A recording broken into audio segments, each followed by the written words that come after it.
Assalamualaikum warahmatullahi wabarakatuh. Perkenalkan, nama saya M. Halil dengan NIM 2121050-157. Di sini saya akan menjelaskan pengantar ekonomi makro Islam. Ekonomi makro Islam merupakan ilmu ekonomi yang menganalisis perekonomian secara menyeluruh dari kegiatan ekonomi. Oleh karena itu, sorotan utama ekonomi makro dalam memberi penekanan bagaimana cara penentu kegiatan ekonomi secara menyeluruh dan penentu kebijakan yang bagaimana harus dilakukan oleh suatu negara dalam menghadapi situasi dan kondisi ekonomi yang terjadi.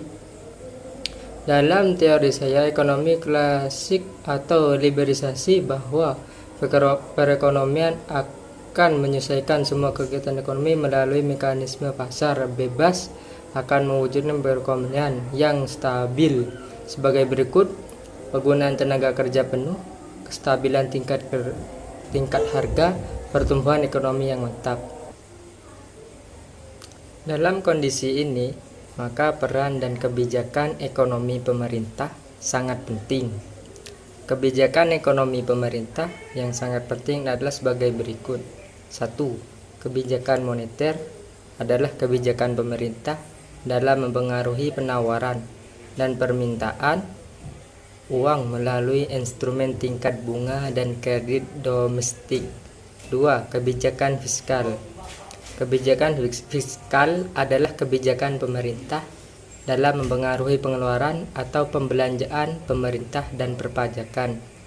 3. Kebijakan segi penawaran. Kebijaksanaan yang dilakukan oleh pemerintah untuk mensimulasi pertumbuhan ekonomi melalui persembahan, mengintensifikasikan, melarang kepada perusahaan untuk dapat meningkatkan produksinya. Adapun perbedaan sistem ekonomi Islam dengan sistem ekonomi konvensional antara lain: 1. Dasar filosofi agama Islam melarang cara hidup dan paduan bagaimana melakukan aktivitas ekonomi dengan standar terorganisir berdasarkan asas keadilan dan kesetaraan. Prinsip pembiayaan dalam pelokasian sumber daya sistem ekonomi Islam sangat tekanan pada kegiatan yang dasarnya, sedangkan sistem ekonomi konvensional sangat fokus pada kegiatan pembiayaan. Bagaimana konsep riba, maisir, dan goror? Riba secara etimologis berarti bertambah.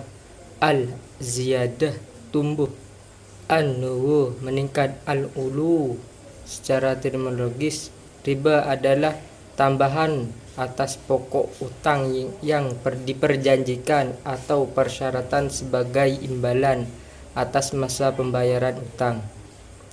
Riba secara mutlak, tegas dan jelas hukumnya haram menurut Al-Quran, As-Sunnah, dan ijma' ulama. Riba terbagi dalam beberapa macam. 1. Al-qard. 2. Al-iklan.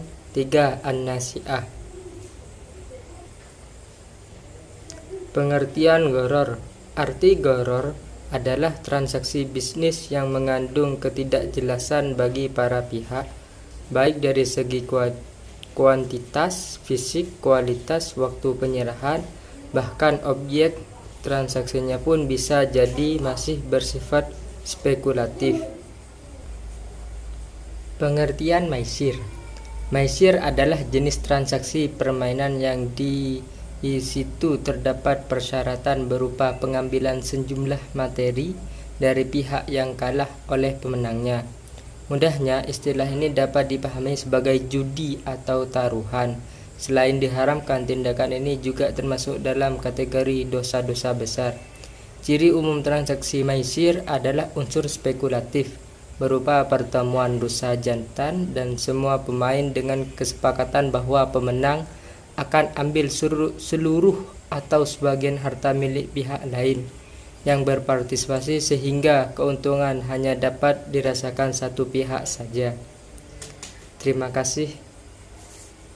Sekian dari saya. Jika ada salah kata, mohon maaf. Assalamualaikum warahmatullahi wabarakatuh.